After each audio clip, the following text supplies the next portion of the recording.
to say thank you to all the panelists and to the participants that stayed with us till now.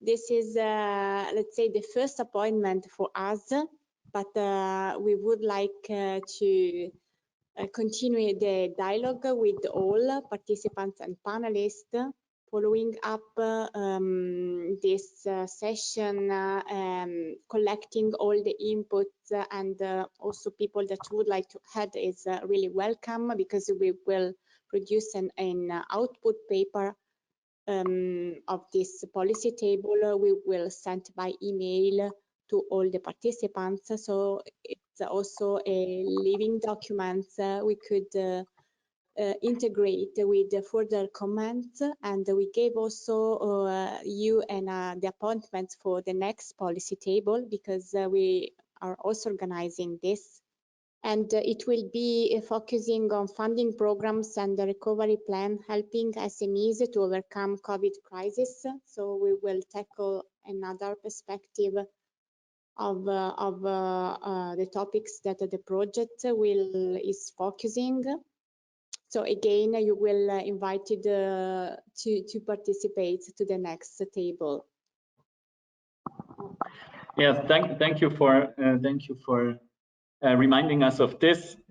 I think we will also share the slides with all the participants, and the mention to the next event is also on the introductory slides that I showed at the beginning of this afternoon. So very briefly, during the discussion, I tried to actually structure everything that we got in these two fields of challenges and solutions, and I won't go through the list in detail, because we really see that there is a lot of challenges, but we have a lot of good ideas of how solutions can be found. Just a few highlights that were really important for me, and I think we should focus on in the upcoming policy dialogue about these things, is Slovenia seems to be a very good case study. We have heard very interesting solutions provided from the representatives of Slovenia. But what is very important also based on the question and an exchange that we had is that they seem to be able to actually provide some kind of need-based framework in a bottom-up approach. So something to look into also for other regions. We also had at the very end a very short insight into the case study of Land Tirol. So here is the website. I hope I got this right.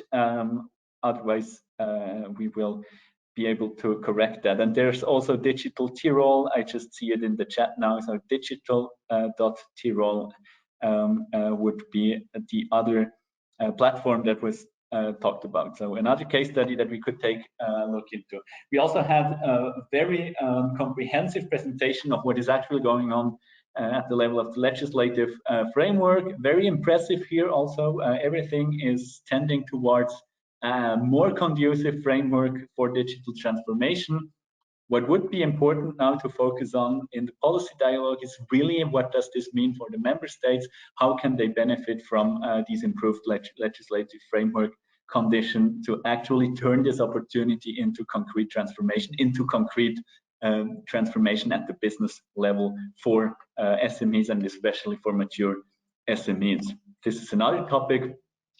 What came out of all of that is that public support is crucial for different things, but again, we need to really see how to organize that in a need-based and bottom-up way, because not all the support will be needed by all the SMEs, and not all solutions will be adequate for all kinds of challenges. And very important, there are actually also market solutions out there. There are other companies offering solutions that will help mature SMEs to actually transform by using digital opportunities. We had a presentation about these digital events and the platform that is offered there. So there are a lot of market solutions also around, and the question, of course, becomes how to create networks. How to create networks for mature SMEs that would like to benefit from these solutions that are out there on the market or accessible through public support.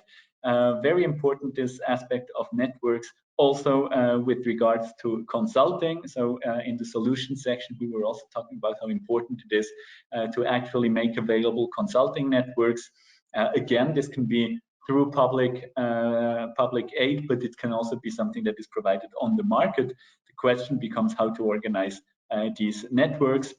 Cluster initiatives can certainly be a solution here that can help to actually create these networks. And I think what we learned from the presentation from Southern France is that this peer learning process can also be very important, that actually successful SMEs can be considered as very important consultants to be included in such networks, to actually really get into a peer learning mechanism where success stories from SMEs who went digital, who had success with that, who know what this means, can be used as an entry point for other mature SMEs to benefit from that in a need-based way. So this is my overall conclusion. What we need as solutions getting out of this discussion, a lot of good ideas are around, but it's no one-size-fits-all solution that will be adequate to address all the challenges that we have.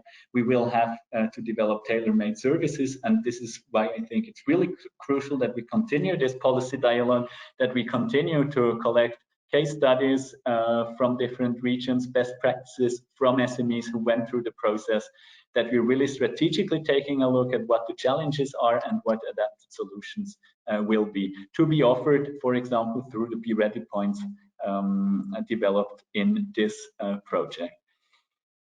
So with this being said, thanks again. Thanks also for the fantastic organization. It's always very difficult to organize discussions like this in an online format, much easier to discuss for real. So I really hope that during the rest of this project, we will have the opportunity to meet in person and to actually take bigger steps towards good policy solutions for the challenges that we identified.